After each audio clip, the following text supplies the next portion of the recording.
have to apologise for my run. I apologized immediately after the game to Marco Silva. I think he was fine. But I want to make sure shouldn't have been disrespectful or whatever. Not a second. The respect for Everton is after that game even bigger than it was before, because I knew how strong they are. But today they were outstandingly strong. Really difficult to play. It's a brilliant night. How you can imagine. That's how football should be. Huh? The atmosphere in the stadium was. Wow. Scoring as a striker is one of the most beautiful feelings, and in the derby, knowing what it means to the club, to the supporters, it makes it even more special. So this is a crucial 3 points for the team, and we just have to keep on going like this. To be honest, we didn't deserve clear this result.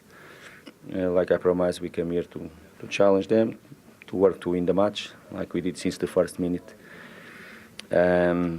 And I think the draw possible was the fair result in this afternoon. I told Marco, biggest compliment. I never saw a change of everything in such a short time.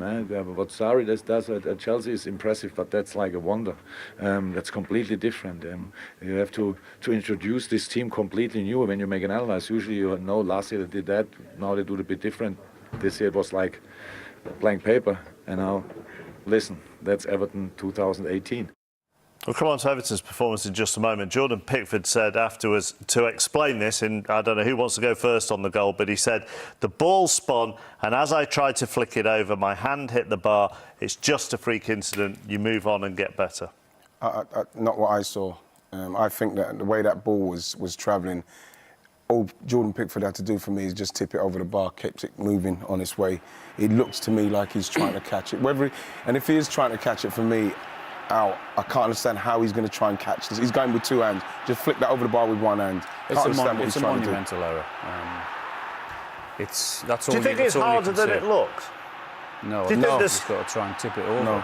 Do you think just the way the ball lands, because it is right on the bar, and maybe his hand does hit the bar here? I think in his mind, he's thinking, I don't want to give away a corner here. Yeah. Because it's the last minute of the game. It was, 96th minute? I don't think he wants to give a corner away there, so he's trying to catch it stupidly. It's a huge error. Yeah, it's a massive error. But you can't really say much more than that. I know, but we've seen a couple of goals, not necessarily in the Premier League, but we've seen a couple of goalkeeper errors over the weekend, a couple in the Championship, let through the legs or misplaced goal kick or whatever it may be. That situation looks... I mean, I agree it's still probably a mistake, but it's maybe a little bit harder. Probably a mistake. Well, no, but I don't know, I just wonder, none of us have been in that situation. I just wonder how close it is to the bar, the spin and everything is. What could happen, what's happened there is what you don't want to happen. And the way you make sure that doesn't happen for sure is you have to give away a corner and deal with a corner.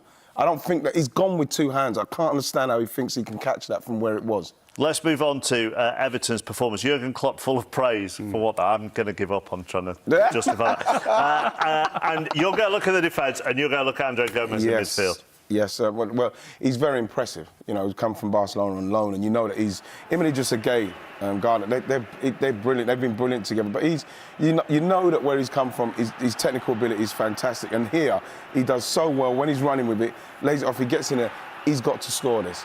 And the thing with Everton today is that they made unbelievable chances, not just half chances, but really good chances. Mina had a great chance as well, but again, when he gets the ball with time, he's passing, and his range of passing in respects of getting it to the defender. Everything seems to slow down with him. Yeah, look, it's just nice. It's really nice what he does. This one's a really nice one. You know, running with it, and then outside the right, just looks so easy. Really good play. He makes it look effortless, doesn't he? And I thought it was a harsh on Everton because they defended well. Mina reading the ball extremely well there. Keane had his moments as well. Got rid of the first one. Then the second one comes in again. He's first to the ball again, and we could have shown 6 or 7 of these. Coleman, this time here, getting the ball away from Mane, reading it and seeing away the danger. And I thought it was very, very harsh from an Everton point of view. From Liverpool's point of view, if you're going to win the title, how many times over the years have we sat here and said about Manchester United scoring in the last minute, not playing particularly well? If you're going to win the title, You have to win games like that. And I keep hearing people say they haven't hit the heights of last season.